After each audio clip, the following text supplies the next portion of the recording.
In ovary and uterus of female, या आप ऐसे कह सकते हैं प्राइमेट फीमेल। सबसे पहली चीज, सबसे इंपॉर्टेंट चीज, it is the feature of only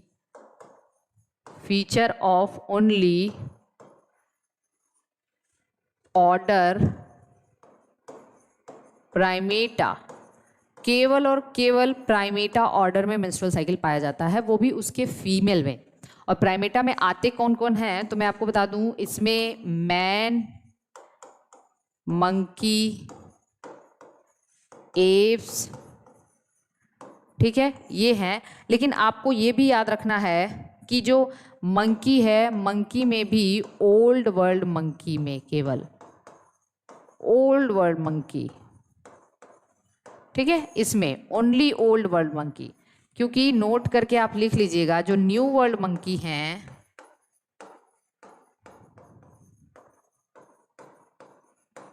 जो अमेरिका वगैरह में पाए जाते हैं, जिनकी पूंछ बहुत ही मोटी होती है, प्रीहेंसाइल टेल होती है, जो न्यू वर्ल्ड मंकी हैं वो जो है ना वहां पे एस्ट्रस साइकिल पाया जाता है।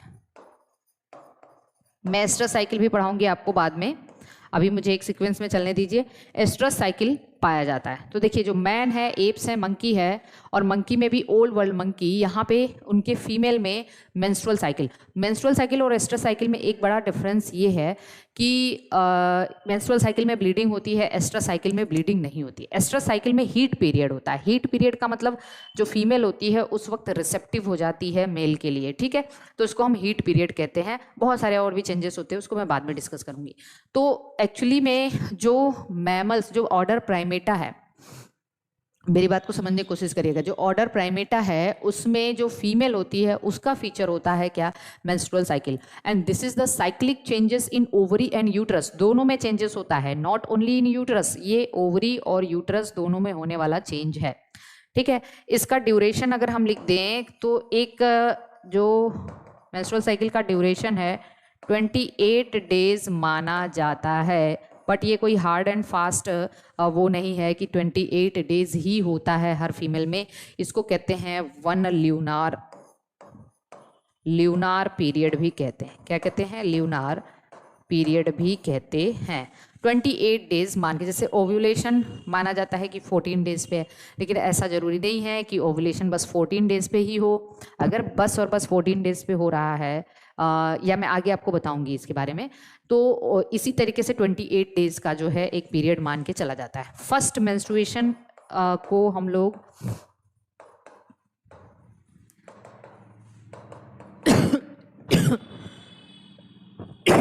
मिनार्क कहते हैं। और जब मेंस्ट्रुएशन स्टॉप हो जाता है, स्टॉप ऑफ मेंस्ट्रुएशन, मेनोपॉज, या फिर इसी को क्लाइमेक्टेरिक कहते हैं।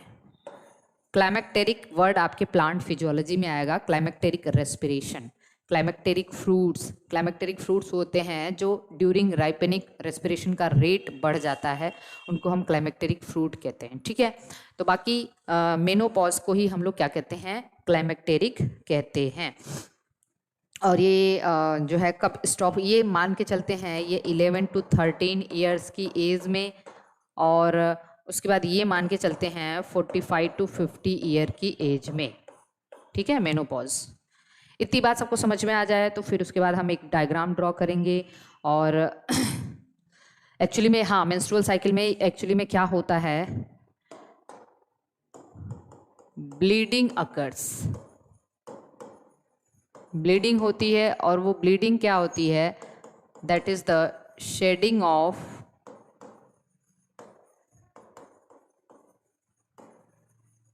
Endometrium lining of uterus. अच्छा, एक और चीज़ मैं आपको बता दूं, मैंने एक लिटरेचर में पढ़ा था कि इसको हम लोग कहते हैं फ्यूनरल ऑफ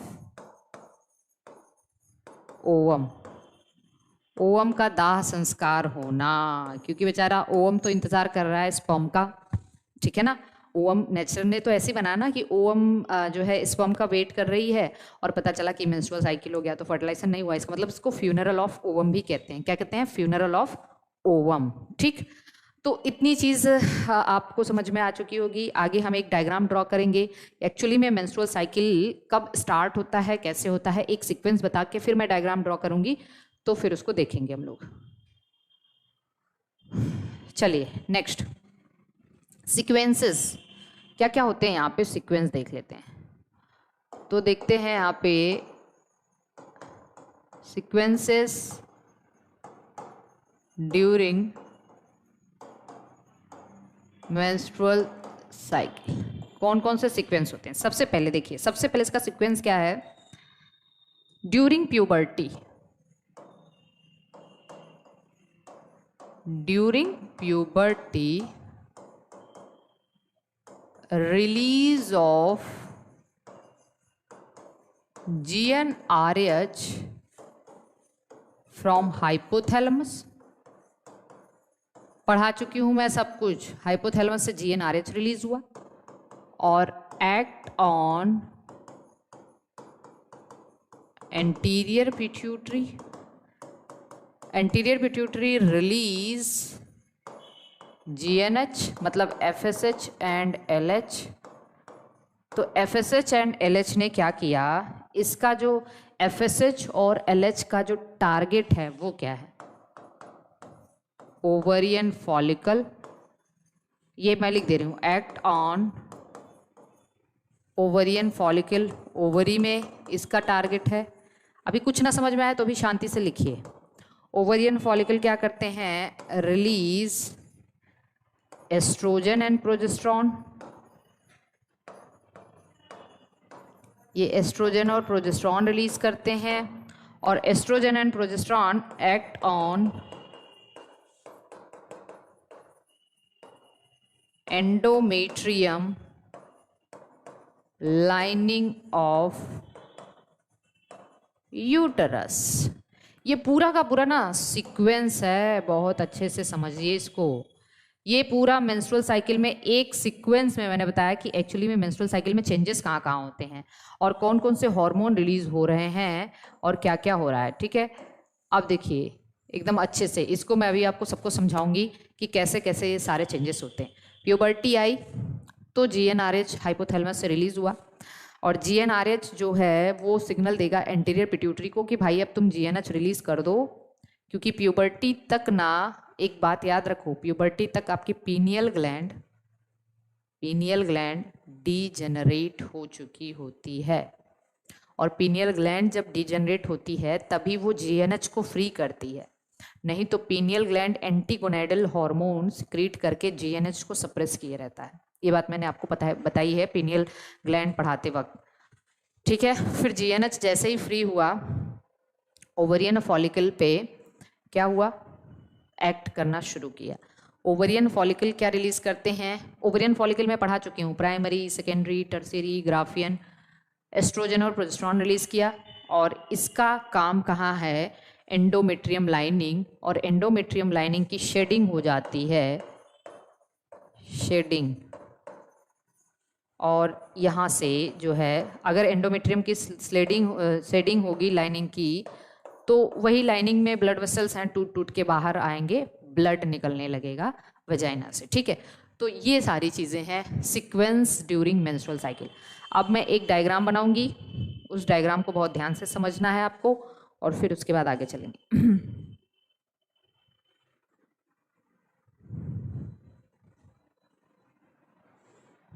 ओके, अरे अब ध्यान से देखिएगा जो मैं बनाने वाली हूँ। ये है हमारा पिट्यूटरी हार्मोन और ये है हमारा ओवरी और ये है हमारा यूटरस। ठीक है, देखिए ध्यान से देखिएगा, एकदम अटेंटिव होके, क्योंकि एक बार अच्छे से समझ जाइए, कभी नहीं भूलेगा ये। चलिए ठीक है, अब मैं ये जो बना रही हूँ ये है हमारा यूटरस साइकिल। यूटरस में क्या होने जा रहा है, इसको भी मैं ऐसे बना ही दूं। वन मोर सेक्शन यहाँ पे ड्रॉ कर देते हैं, ठीक है। इसको थोड़ा सा बड़ा बनाना होगा। यूटरस साइकिल,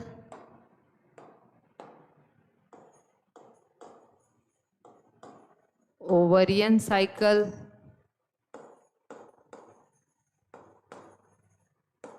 ओवरियन हार्मोन,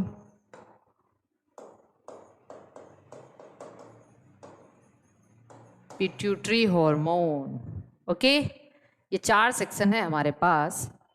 और इसको थोड़ा सा मैं ऊपर कर रही हूँ। देखिए यहाँ पे मैंने 0 डे लिख दिया, और 0 डे के बाद ये बीचों बीच हमने डाल दिया 14 डेज, 14वें दिन ओव्यूलेशन, और इधर आपका हो गया 28 डेज।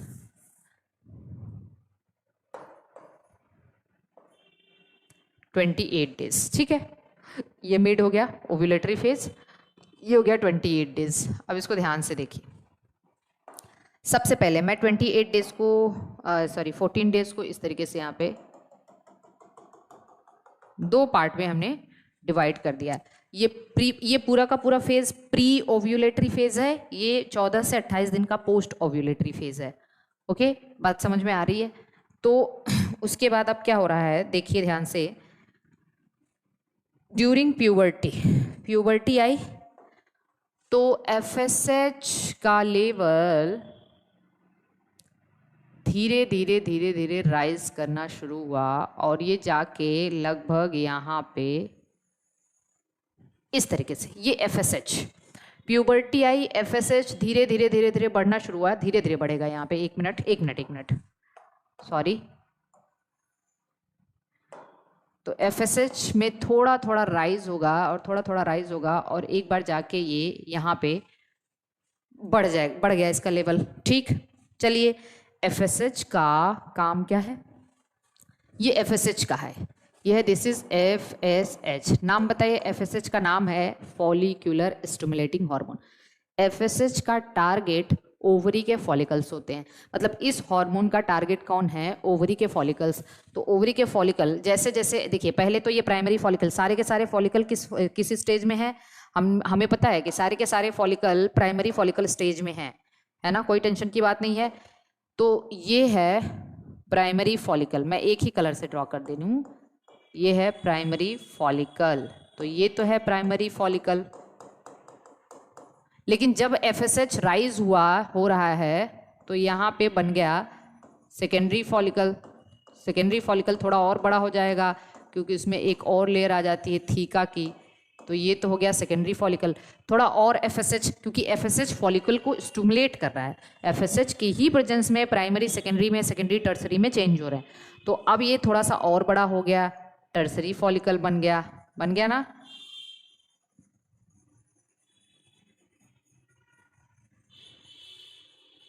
ये बन गया पूरा टर्सरी फॉलिकल। और टर्सरी फॉलिकल में अब ये 13 दिन के अंदर, लगभग इधर 13 दिन के अंदर ये चीज़ें होके कंप्लीट हुई हैं। ये बात मैंने आपको पहले ही बताई है। और अभी इसी स्टेज में, ये तो प्राइमरी oocyte था, ये भी प्राइमरी oocyte है, लेकिन यहाँ पे ये प्राइमरी oocyte अब सेकेंडरी oocyte में चेंज हो चुका है।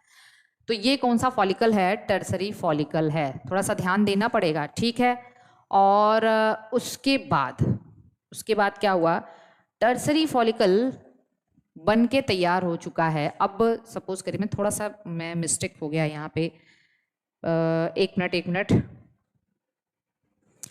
ग्राफियन फॉलिकल, इसके बाद क्या बना, सपोज करिए कि बन चुका है ग्राफियन फॉलिकल भी बन गया। मैं ग्राफियन फॉलिकल ड्रॉ नहीं कर रही हूँ अभी। अब जैसे क्या, यहाँ तक तो ये फॉलिकल स्टिमुलेटिंग हार्मोन की प्रेजेंस में ये काम हुआ, लेकिन ड्यूरिंग प्यूबर्टी एक और हार्मोन है जो धीरे धीरे बढ़ना, मतलब थ्रू आउट 13 डेज तक तो ये कांस्टेंट होता है, अचानक से 14वें दिन इसका बहुत तेजी से सर्ज हो जाता है। 14 डेज पे इसका सर्ज हो जाता है। सर्ज का मतलब जानते हैं, ये कौन सा हार्मोन है, ये है LH। ये कौन सा हार्मोन है, LH। दूसरा जो मैंने बनाया, इसको आप थोड़ा सा इस पीक को ना यहाँ बना लीजिए। मैं इसको मिटाने की कोशिश तो करनी चाहिए, नहीं करनी चाहिए, चलिए ठीक है, इसको मिटा देते हैं। सपोज करिए, मान लीजिए, मतलब बस आप सपोज करिए कि ये 14वां दिन है, ठीक है, ये 14वां दिन है, ये 14वां दिन है।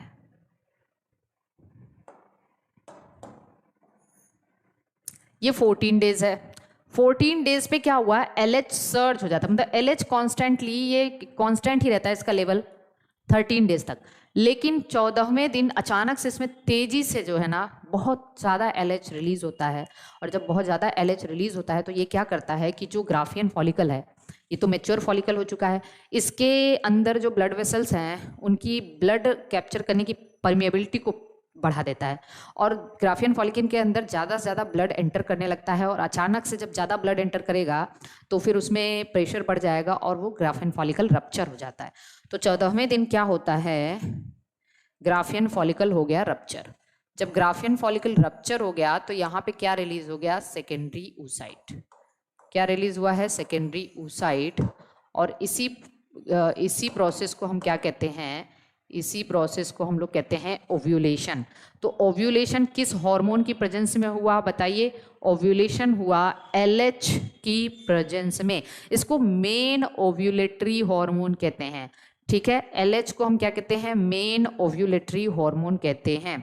इसीलिए कहते हैं कि LH surge is responsible for the ovulation. चलिए ठीक है, अब बताइए LH जब ग्राफियन फॉलिकल रप्चर हो जाता है, सेकेंडरी oocyte बाहर आ जाता है, इस प्रोसेस को क्या नाम देते हैं, ओव्यूलेशन।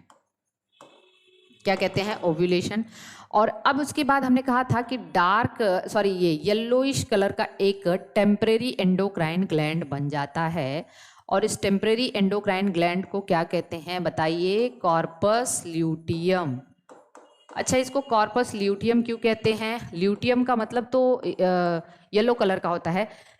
एक्चुअली इसकी कॉर्पस ल्यूटियम के फॉर्मेशन के लिए रिस्पॉन्सिबल कौन है, LH। इसीलिए LH को ल्यूटिनाइजिंग हार्मोन कहते हैं। क्या कहते हैं, फीमेल में ल्यूटिनाइजिंग हार्मोन कहना है इसको अच्छा है, और मेल में ICSH कहते हैं, क्योंकि मेल में ये एक्ट करता है इंटरस्टिशियल सेल या लेडिक सेल पे, इसलिए मेल में इसी हार्मोन को ICSH कहते हैं। मेल में LH कहना गलत है और फीमेल में ICSH तो कहीं से नहीं हो सकता। फीमेल में ल्यूटिनाइजिंग हार्मोन, क्योंकि यही कार्पस ल्यूटियम बनाने के लिए रिस्पॉन्सिबल है, इसलिए इसको ल्यूटिनाइजिंग हार्मोन कहते हैं। कॉर्पस ल्यूटियम अगर फर्टिलाइजेशन हुआ तब तो ठीक है, ये मेंटेन रहता है, ये बात मैंने आपको एंडोक्राइन सिस्टम पढ़ाते टाइम बताया था। अगर फर्टिलाइजेशन नहीं हुआ तो ये भी डिजेनरेट हो जाता है और एक वाइट कलर का बॉडी बना लेता है, जिसको हम कहते हैं कॉर्पस एल्बिकन्स। तो देखिए, पिट्यूटरी हार्मोन का टारगेट क्या है, ओवरियन फॉलिकल, ठीक है, ओवरियन फॉलिकल। अच्छा, ओवरियन फॉलिकल का टारगेट मतलब ये रिलीज करवाएगा ओवरियन हार्मोन, और ओवरियन हार्मोन का टारगेट जो है ना यूट्राइन साइकिल। अब देखिए यूट्रस साइकिल, अब ये देखिए इतनी चीज तो सबको समझ में आ गई होगी, यहां तक तो कोई दिक्कत नहीं है कैसे क्या हो रहा है, ठीक है। इसको नाम दे देते हैं LH सर्ज, LH सर्ज। अब देखिए क्या होने वाला है, अब होने वाला है यहाँ पे ये जो फॉलिकल, जब फॉलिकल के जो सेल्स हैं, ग्रेनुलोसा सेल्स, थीका सेल्स, इनसे एक हार्मोन रिलीज होता है एस्ट्रोजन। क्या रिलीज होता है, एस्ट्रोजन। तो जैसे जैसे ये फॉलिकल डेवलप होंगे वैसे वैसे एस्ट्रोजन का भी जो है वो अमाउंट बढ़ता जाएगा। तो यहाँ पे अगली पीक मैं बनाने वाली हूँ एस्ट्रोजन की। तो देखिए एस्ट्रोजन बना रही हूँ मैं, एस्ट्रोजन बढ़ा बढ़ा बढ़ा बढ़ा बढ़ा, सबसे ज़्यादा कहाँ बढ़ेगा ये देखते रहिए। अब ये कॉन्स्टेंटली सबसे ज़्यादा बढ़ गया एस्ट्रोजन यहाँ, क्योंकि सबसे मैच्योर फॉलिकल ग्राफियन फॉलिकल है, तो सबसे ज़्यादा एस्ट्रोजन यहीं से रिलीज होगा। एस्ट्रोजन रिलीज तो हो रहा है किससे, फॉलिक्यूलर सेल से। तो जैसे जैसे फॉलिकल डेवलप हो रहे हैं एस्ट्रोजन वैसे वैसे, फिर ये थोड़ा सा डाउन हुआ, ठीक है, ये डाउन हुआ, फिर ये थोड़ा सा कार्पस ल्यूटियम भी कुछ अमाउंट ऑफ एस्ट्रोजन सिक्रीट करता है। क्यों, अब मैं एक बात आपको बता दूं, ये कौन सा हार्मोन है, एस्ट्रोजन हार्मोन है। क्या है, एस्ट्रोजन। ये सवाल एक बार किसी एग्जाम में पूछा गया था कि ऐसा हार्मोन बताइए मेंस्ट्रुअल साइकिल में जो 2 बार पीक अटेन करता है। 2 बार राइज होता है, जिसका कंसंट्रेशन 2 बार राइज होता है वो है एस्ट्रोजन। एक तो सबसे ज़्यादा ग्राफिन फॉलिकल, सबसे मेच्योर फॉलिकल है वहाँ पे, और उसके बाद कॉर्पस ल्यूटियम भी थोड़ा अमाउंट ऑफ एस्ट्रोजन रिलीज करता है, इतनी बात याद रखिएगा, ठीक। उसके बाद देखिए प्रोजेस्ट्रॉन आ जाता है, next hormone is the progesterone. और ये एस्ट्रोजन का पीक है। प्रोजेस्ट्रॉन को तो ये सब नहीं रिलीज करते, प्रोजेस्ट्रॉन कहाँ से रिलीज होता है? Corpus luteum. तो प्रोजेस्ट्रॉन ऐसे कांस्टेंट रहेगा रहेगा रहेगा और कॉर्पस ल्यूटियम तक आके ये फिर जो है ना, ये इसका पीक कहाँ पे होगा? कॉर्पस, क्योंकि कॉर्पस ल्यूटियम क्या रिलीज कर रहा है? प्रोजेस्ट्रॉन। तो ये वाला जो पीक है वो किसका है? प्रोजेस्टेरॉन, ठीक है। तो एस्ट्रोजन प्रोजेस्ट्रॉन, ठीक, ओके। चलते हैं नेक्स्ट देखते हैं। अब मैं इसको पहले ड्रॉ कर लूं फिर बताती हूँ।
ओके, चलिए देखिए अब इस चीज को ध्यान से समझने की कोशिश करिएगा। एस्ट्रोजन और प्रोजेस्ट्रॉन एक्ट कहाँ करते हैं? इन दोनों हार्मोन का टारगेट है यूट्रस की साइकिल, और ये है एंडोमेट्रियम ऑफ यूट्रस। जो मैंने ये लाइनिंग बनाई है ना, यूट्रस की एंडोमेट्रियम लाइनिंग ऑफ यूट्रस है,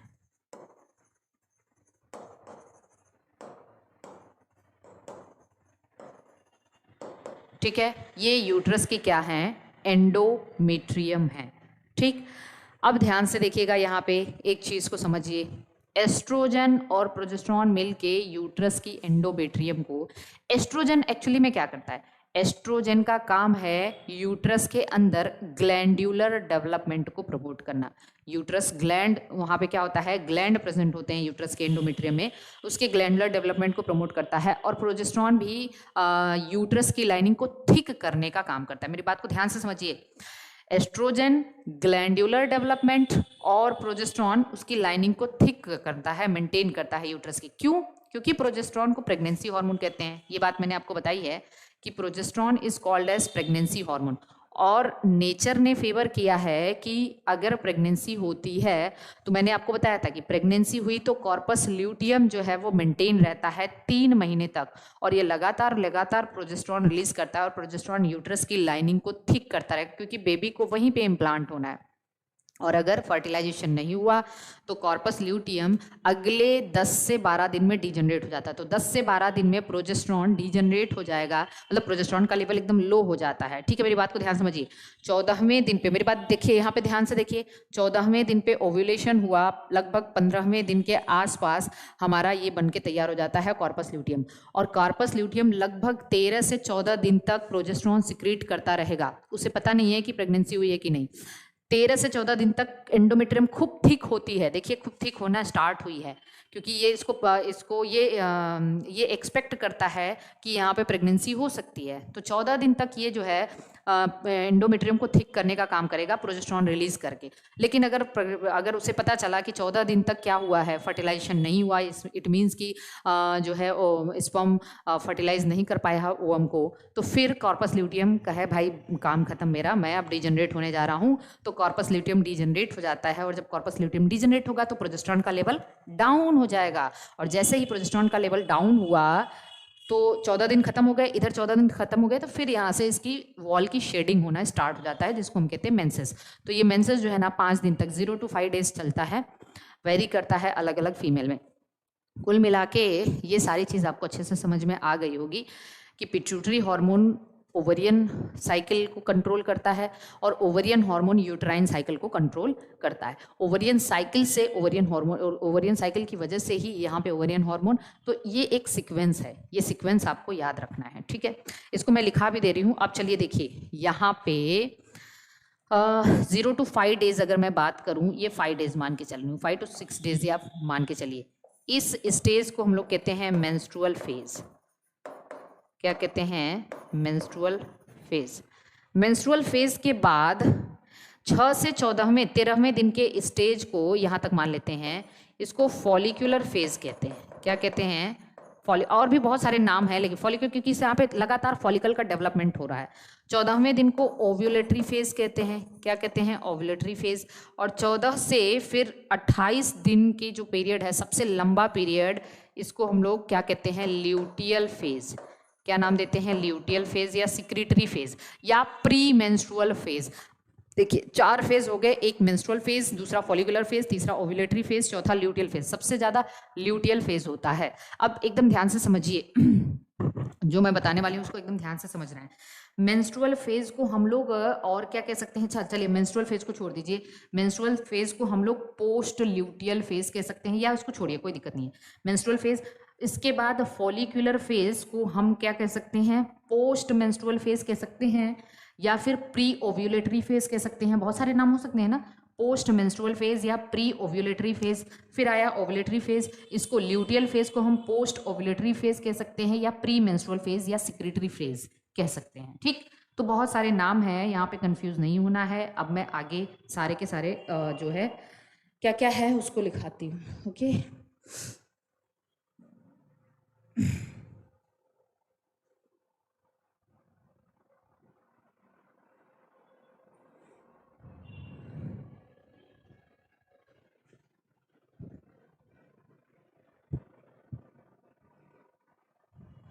चलिए तो अब मैं फेजेस लिखाना शुरू करती हूँ।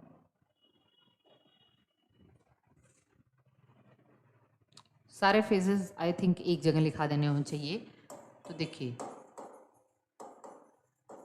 मेंस्ट्रुअल साइकिल कितने फेज हैं यहाँ पे? There are basically 4 phases. एक तो है मेंस्ट्रुअल फेज या ब्लीडिंग फेज, मेंस्ट्रुअल फेज या फिर ब्लीडिंग फेज। दूसरा है फॉलिक्यूलर फेज या पोस्ट मेंस्ट्रुअल फेज, क्योंकि मेंस्ट्रुअल फेज के बाद है ये। Pre ovulatory phase, ovulatory phase के पहले है ये। तीसरा है ओव्यूलेटरी फेज, इसके भी बहुत नाम लिख सकते हैं, प्री ल्यूटियल फेज या पोस्ट फॉलिकुलर फेज, कोई दिक्कत नहीं है। और लास्ट वन इज द सबसे लंबा होता है ये, ल्यूटियल फेज या सिक्रीटरी फेज या पोस्ट ओव्यूलेटरी फेज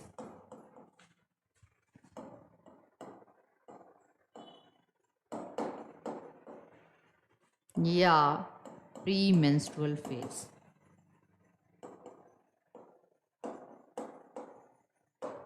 ठीक है, इनका ड्यूरेशन लिख दूं मैं। ये पहला लाइन 0 to 5 डेज ब्लीडिंग होती है। यहाँ पे क्या होती है? ब्लीडिंग। इसको हम लोग कहते हैं टीयर्स ऑफ यूटरस क्यों यूटरस रो रहा है, ठीक है ना, टीयर्स ऑफ यूटरस। या एक और चीज़ कहते हैं, टीयर्स ऑफ यूटरस कह लीजिए, या इसी को हमने कहा ना कि और क्या कह सकते हैं, इसको हम कह सकते हैं weeping of uterus for lost ovum. ठीक है, क्योंकि ओवम क्या हो चुका है? जा चुका है, ब्लीडिंग हो रही है, मतलब यूट्रस नाराज है भाई कि ओवम लॉस्ट हो चुका है, या फिर इसी को कह सकते हैं फ्यूनरल ऑफ अनफर्टिलाइज्ड ओवम। ठीक है, अनफर्टिलाइज्ड ओवम का क्या है, फ्यूनरल। फ्यूनरल मतलब दाह संस्कार। फ्यूनरल का मतलब क्या होता है, दाह संस्कार। ठीक है, एक और चीज़ आप यहाँ पे ऐड कर सकते हैं कि ये किसकी वजह से होता है, तो आप कहेंगे occurs due to significant decrease in progesterone. Progesterone का लेवल जब एकदम कम हो जाता है तो होता है ब्लीडिंग। ओके, चलिए, ये कब होता है, डे आपका डे 5 से लेके डे 13 तक फॉलिकुलर डेवलपमेंट। यहाँ पे क्या होता है, फॉलिक्यूलोजेनेसिस। क्या होता है, folliculogenesis under influence of what, primary से सेकेंडरी, सेकेंडरी से टर्सरी और टर्सरी से ग्राफिन फॉलिक। ठीक, अंडर इन्फ्लुएंस ऑफ FSH। किसके इन्फ्लुएंस में, FSH। और ये तो हो गया ओवरी में, इसके इसी के, क्योंकि FSH रिलीज हो रहा है तो यहाँ पे हम और कहेंगे इसी फेज में क्या होता है, रिलीज ऑफ, या हम कह दें कि हाँ, रिलीज ऑफ एस्ट्रोजन राइजेस।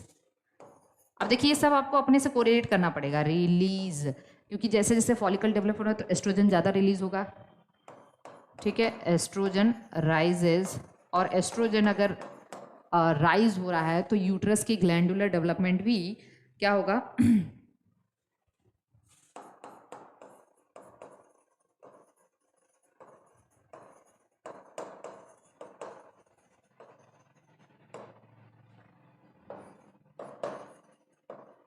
हाँ, glandular development of uterus. Uterus का क्या हो रहा है, ग्लैंडुलर डेवलपमेंट हो रहा है। ओव्यूलेटरी फेज मानते हैं क्या, डे 14 माना जाता है ओव्यूलेटरी फेज। ठीक है, इसके अलावा हम कह दें कि LH surge is responsible for, और एक और चीज़ आप लिख सकते हैं इसके बारे में, ओव्यूलेटरी फेज के बारे में, कि LH is the main, LH क्या है, मेन ओव्यूलेटरी हार्मोन है। हालांकि जो है ना, LH प्लस FSH दोनों रिस्पॉन्सिबल हैं ओव्यूलेशन के लिए, लेकिन मेन ओव्यूलेटरी हार्मोन क्या है, this is, you can say, LH है। इसमें कोई दिक्कत नहीं होनी चाहिए ओव्यूलेटरी फेज में। यहाँ तक हो गया। और उसके बाद अगर हम ल्यूटियल फेज की बात करें तो ल्यूटियल फेज में क्या होगा, ये डे 14 मतलब 14-15 से लेके 28 सबसे लॉन्गेस्ट फेज है ये। तो पहला क्वेश्चन तो यहीं से फ्रेम हो सकता है कि longest phase of menstrual cycle क्या है, ल्यूटियल फेज। फॉर्मेशन ऑफ क्या होता है, फॉर्मेशन ऑफ कार्पस ल्यूटियम। तो रिलीज ऑफ, इस फेज में रिलीज ऑफ प्रोजेस्ट्रॉन हो रहा है, प्रोजेस्ट्रॉन, और प्रोजेस्ट्रॉन रिलीज हो रहा है तो आप यहाँ पे लिख सकते हैं कि प्रोजेस्ट्रॉन यूट्रस पे क्या इम्पैक्ट डाल रहा है, थिकेनिंग ऑफ एंडोमेट्रियम ऑफ यूट्रस। 14 दिन तक यूट्रस अपने आप को खूब थिक करेगा कि प्रेगनेंसी हो सकती है, और जैसे ही फर्टिलाइजेशन नहीं हुआ तो कॉर्पस ल्यूटियम डिजनरेट हो जाएगा, और कॉर्पस ल्यूटियम डिजनरेट हो जाएगा तो क्या होगा, प्रोजेस्ट्रॉन का लेवल घट जाएगा और फिर मेंस्ट्रुएशन स्टार्ट हो जाएगा। इससे ज़्यादा लिखने की ज़रूरत भी नहीं है। ठीक है, बाकी आप लोग समझदार हो ही आप लोग इसको जो है ना अपने से थोड़ा बहुत और भी कुछ ऐड करना होगा तो आप कहानी वानी ऐड कर सकते हैं इसमें। तो ये चीज़ें हो गई मेंस्ट्रुअल साइकिल, ये सारा का सारा स्टेजेस, आप इसको ध्यान से देखिए। और अब मैं 2-3 चीज़ें और बता दूं आपको कि जैसे कभी कभी कुछ क्वेश्चन पूछ दिया जाता है, क्योंकि जो मेंस्ट्रुअल साइकिल है इरेगुलर भी होता है। उसका रीज़न क्या होता है कि बहुत सारे स्ट्रेस, मतलब बहुत सारे फैक्टर हैं, जैसे स्ट्रेस हो गया, वन मोर रीज़न कि पुअर न्यूट्रिशन, स्ट्रेस हो गया।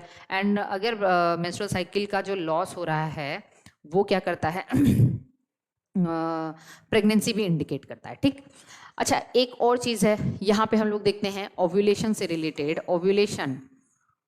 अब चलिए मैं इसके बारे में बाद में बात करती हूँ। तो देखिए यहाँ पे नेक्स्ट चीज़ है, एक बार इसको देख लीजिए फिर आगे चलते हैं।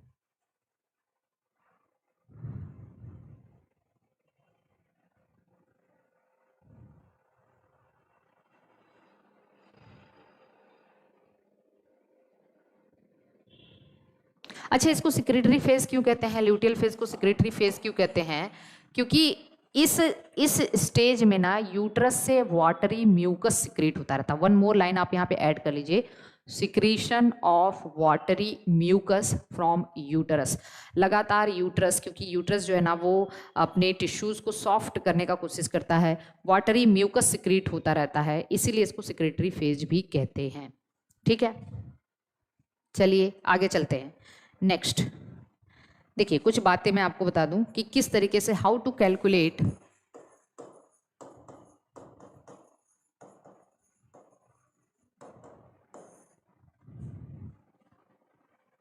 ओव्यूलेटरी फेज या ओव्यूलेशन का दिन कैसे कैलकुलेट करते हैं। देखिए कभी भी कुछ क्वेश्चंस आते हैं, जैसे अगर जो साइकिल है 28 डेज का है, ठीक है। अच्छा इसमें देखिए एक और लाइन यहाँ पे आप ऐड कर सकते हैं, ये दोनों मिला के क्या है, ये दोनों मिला के प्री ओव्यूलेटरी फेज हैं, ठीक है, ये दोनों, और बाकी ओव्यूलेशन के बाद वो क्या है, पोस्ट ओव्यूलेटरी फेज है।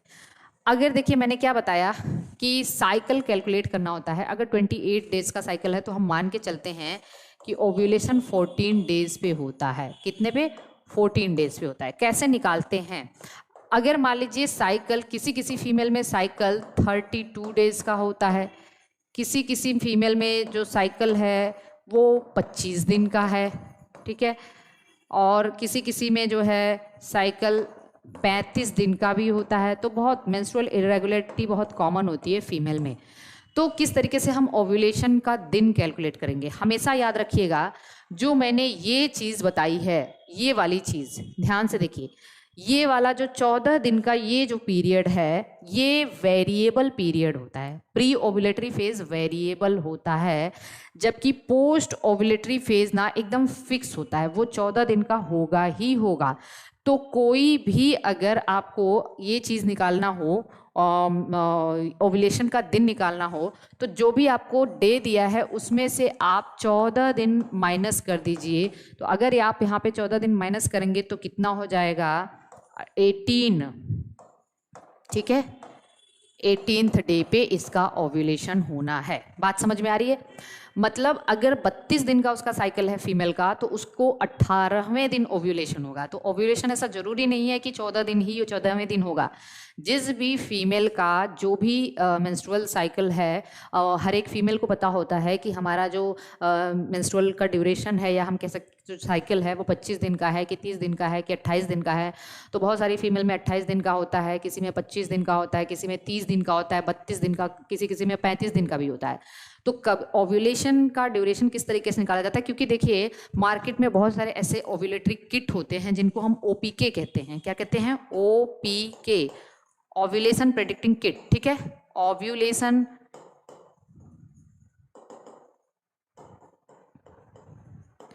Predicting kit. ये क्या करते हैं कि ये ओव्यूलेशन को चेक करने के लिए होते हैं, ठीक है। जिस तरीके से प्रेगनेंसी टेस्ट किया जाता है वैसा ही ये किट होता है। इसमें अर्ली मॉर्निंग, ठीक है, अर्ली मॉर्निंग जो यूरिन होता है उसको यहाँ पे पुट किया जाता है, और उस यूरिन में एक्चुअली जब भी फीमेल में ओव्यूलेशन होने वाला होता है तो उसमें LH सर्ज होता है। ठीक है, तो उसके आसपास या उस दिन LH सर्ज होता है, तो LH हार्मोन इसके लिए रिस्पॉन्सिबल होता है। इसके लिए कौन सा हार्मोन रिस्पॉन्सिबल होता है? LH hormone. LH हार्मोन ये कंफर्म कर देता है कि ओव्यूलेशन हुआ है या होने वाला है।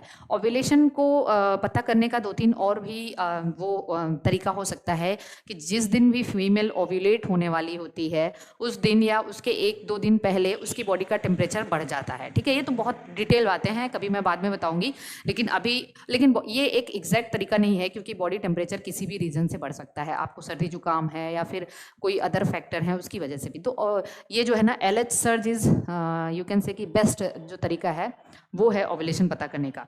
तो हमने कहा कि ये जो कभी भी आपको साइकिल या ओव्यूलेशन का दिन पता करना है तो आप अपने जो भी फीमेल हैं उनमें जो उनका मेंस्ट्रुअल का जो ड्यूरेशन होता है, जो साइकिल होता है, उसमें से आप 14 दिन घटा दीजिए।